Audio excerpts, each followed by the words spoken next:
friend. So here we are, the end of 2023. What a year. And for a lot of people, like myself, it's a great time to reflect, to think about the lessons learned, to think about the moments that shaped us into who we are now at the end of the year.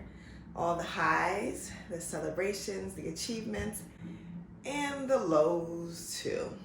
And a great way to really reflect and to think about, what really happened this year in a powerful way, in a way that allows us to take stock of all the incredible and even not so incredible moments, so that we can really step into this new year with a mindset of like, all right, we had that year, had the highs and lows, but there's a new year that we get to look forward to, a new year that we get to step into with more clarity because we reflected, because we took a moment, instead of just leaping into the new year blindly, to actually think about what happened.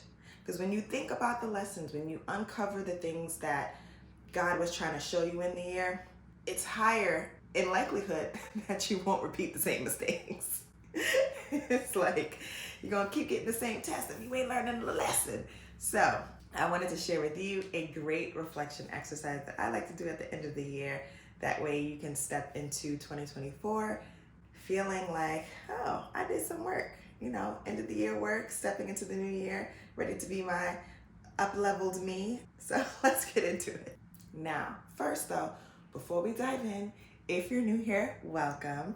My name is Kelley Green Johnson. I'm a millennial wife and mom to be. Can't really see my belly because I'm sitting down.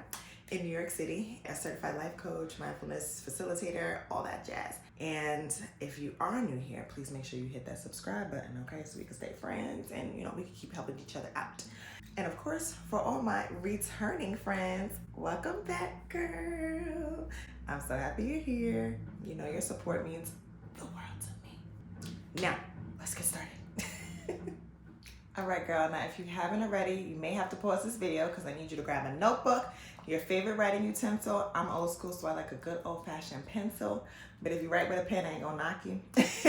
Or if you're more of a digital girly, grab your iPhone or your iPad, your laptop, whatever you can use to write down your reflections. Because this is about to be a nice transformative journey for like self-discovery, so we can step into our growth in 2024. And by the way, if you are watching this and it already is 2024, it's okay for you to still do the exercise. You're still reflecting on the previous year. It's still going to have the same effects. You're still going to want the same amount of clarity that you would have gotten if you did it on the 31st of December for 2024. So still just do the exercise. It's only going to benefit you. So I'm going to share with you now these 7 powerful, transformative self-discovery questions that's going to really make you feel like you've connected with yourself so you can step into 2024 being the best version of yourself. Got my questions right here up on the lappy toppy, and we're going to get started. So the first one is, what were my major achievements and milestones this year, both personally and professionally? So we're going to start with the celebration type of vibe. We want to celebrate ourselves, pat ourselves on the back, think about all the achievements, all the milestones. Like really think. Even if it's super small to you, or maybe it was something that was super major, count it. It matters, both personally and professionally. And it's okay if maybe you have more personal achievements than professional or vice versa. They all still matter because you matter and you deserve to celebrate yourself. Number 2 is, in what areas did I experience the most growth and how can I leverage this moving forward? So as the year goes on, we are living with the intention to grow, right? Because we're girlies that love to grow. So in what areas did you grow? And this could be professionally and this could be personally. This could be a little bit of both if you like, but really determine in what areas you grew in. Because if you grew in a personal area, maybe it was like you really got great at developing a morning routine. Like that became your habit. You grew into the person who has a morning routine. Maybe you're the 5 a.m. girly, what have you. You stepped into this role. This became part of who you are so you can accomplish your goals throughout the year and really see how you can leverage this moving forward. Like, how can you jazz up your morning routine? How can you make sure you're doing the most with your time by getting up early? Or maybe it was you grew in certain relationships. It's like, how can you now leverage those relationships to move forward in life? This does not mean start using people all willy-nilly. This needs to be mutually beneficial. But you want to make sure that you can, if you have positive relationships in your life, how can you leverage it? And it could really be like, I'm just going to make sure I call this person more often. And that way you have someone to talk to, someone to share your life experiences with, etc., etc. Number 3, what challenges did I face? And how did I overcome or learn from them? We was talking about lessons learned. What things happened this year that you faced and you either learned from or you overcame? Now, you might still be in the process of learning from them or overcoming them, and that's good to write too. You really want to give yourself a chance to explore even the lows that happened, and they might be hurtful, they might be painful, it might be sad.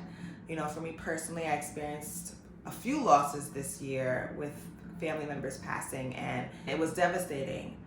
And yet at the same time, I was able to reflect on the relationships that I had with those people, reflect on the relationships I had with those family members who are no longer here, but there were so many amazing moments that were shared. I gave myself an opportunity to think about past memories and past conversations and look at old pictures and things like that, and that felt good too. It almost felt like I got to honor the relationship we had when they were still here with us on earth, and I actually learned from that too. Like, it really inspired me to connect more with family members who are still here, to reach out to them and to see how they're doing in their life and to just chat and talk. Like, I've been doing group chats with my cousins.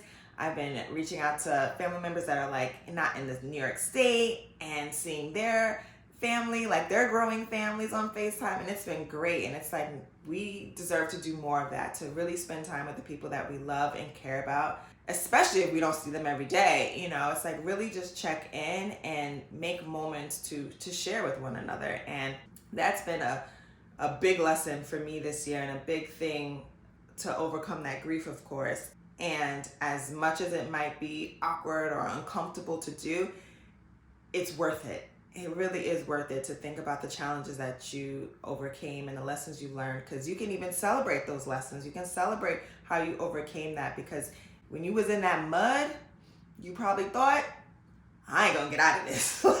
Or you wondered, how am I gonna get out of this? Because it's looking a little sketchy. But when you really give yourself the time to grow from those experiences, to learn from those experiences, to heal from those experiences, then you can step into the next stage of learning those experiences and now living out life a different way. So it's a big one. It's a doozy. This might take you a little time, but it's worth it. Please don't skip over this one. Number 4 is, are there any habits or patterns I developed that hindered my progress, and how can I address them? Nobody's perfect. And that's okay. But what we need to do with our imperfections is recognize where we are hindering ourselves. This doesn't mean physical imperfections. This doesn't mean our flaws and stuff like that. It's like, okay, what am I doing on a day-to-day basis that's not propelling me forward in life, that's not bringing me closer to achieving my goals? What am I doing on a day-to-day basis that I just need to stop, that I need to change? I need to pivot. Like, we need to create a shift. What can I do? Like, let me be honest with myself and really think about it. It's like, am I sleeping in too late when I need to be waking up earlier? Am I hanging out with people who make me feel bad about myself and have negative mindsets? Am I knowing that I need to eat healthier to live longer and feel better and be more productive, and yet I'm not doing it?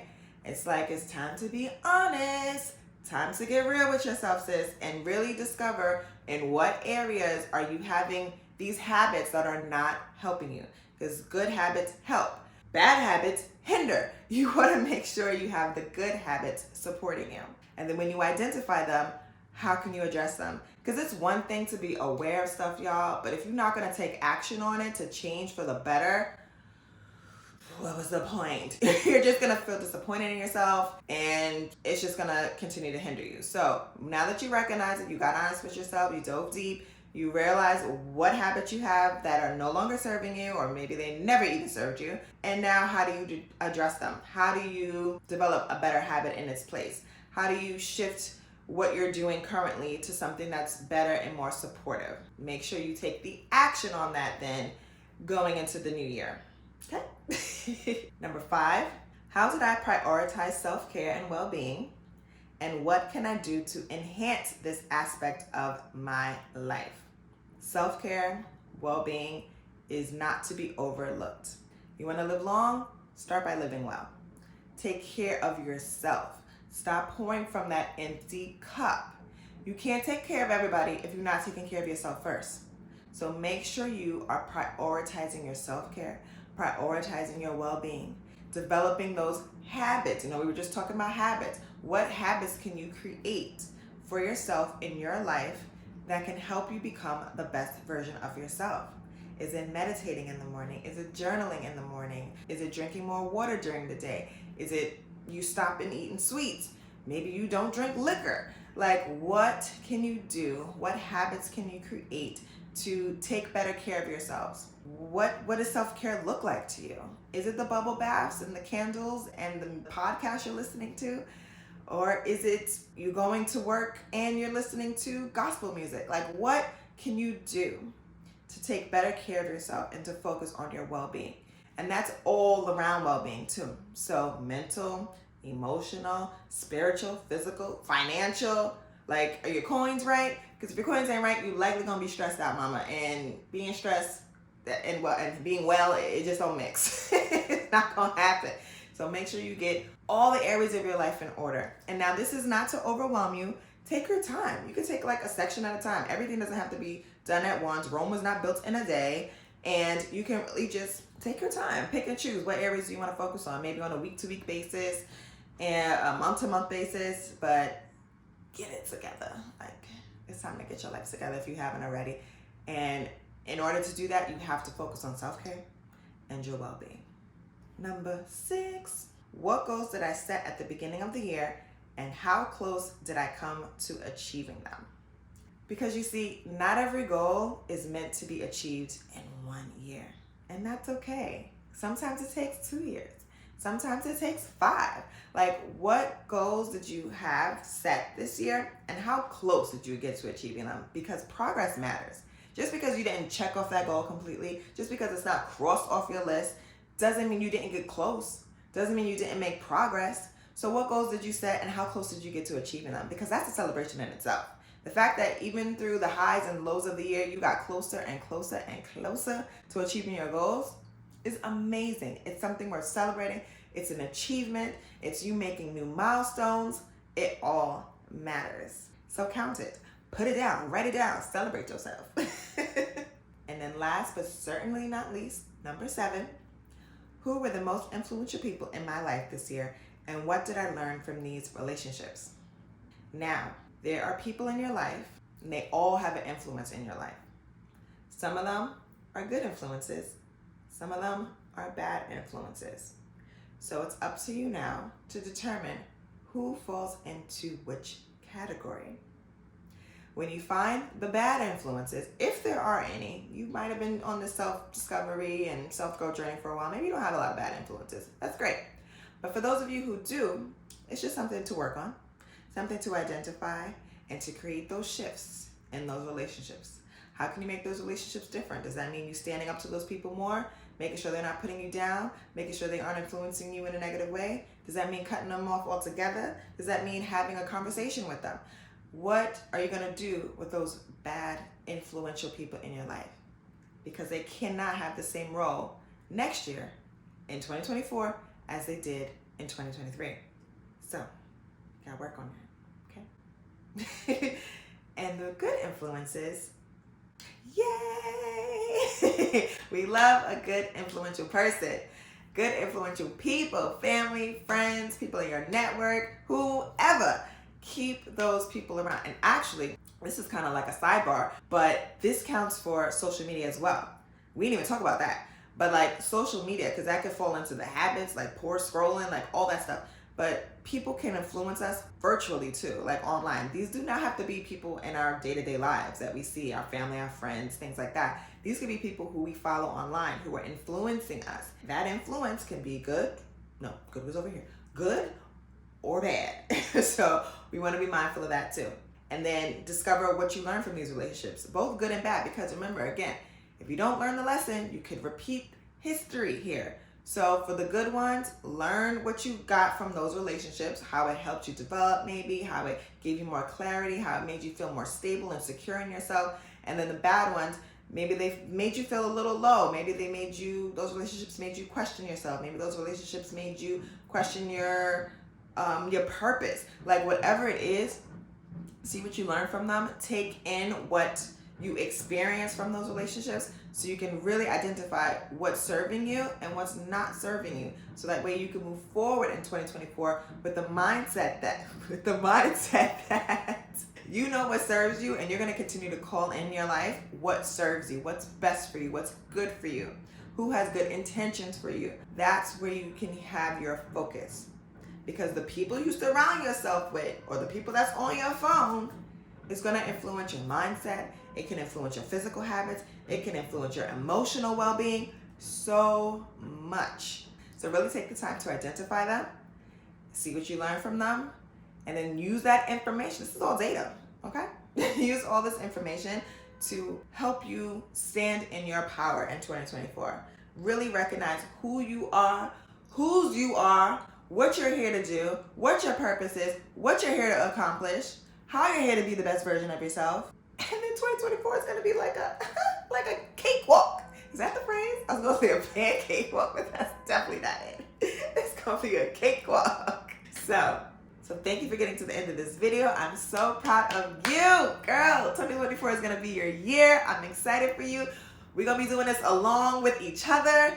This is awesome. If you really like this video, I will say please share it with your friends, your families, your girlies, your cousins, your sisters. Like, make sure they are getting this reflective end of year questions as well, because it's really going to help transform their lives for the better. And then you're supporting your girly or your guy, you know, if there are men watching, hey, hello too. But you just want to make sure you're spreading this information, because it's going to make the world better, essentially. And that may sound like a big leap, but I personally feel it, because the more we help others and guide others, especially those who want to be better. Like, don't be trying to shove this on people who they feel like they fine where they are. Like, we ain't here to force all the positivity and all this stuff. Like, people who are open to it, like your girlies who are like, hey, I got a new journal, or hey, I heard a new podcast, or hey, I'm looking for this. They would love this, I think. So please share it. Again, subscribe, like this video. If you haven't already, there are more videos to come in 2024. Leave a comment below and let me know what you're most excited for in 2024. And I'm so excited for you. This is going to be an amazing year. I'm putting those vibes out there, all the good attraction. May it find you. All the good things that you want. May it find you in 2024. And I'm excited to go along with this journey with you. So thank you again for watching. I am so excited for you, and I hope you enjoy the rest of your day, wherever you are. And I hope you have the best year yet. Your best year yet. Later, lovely.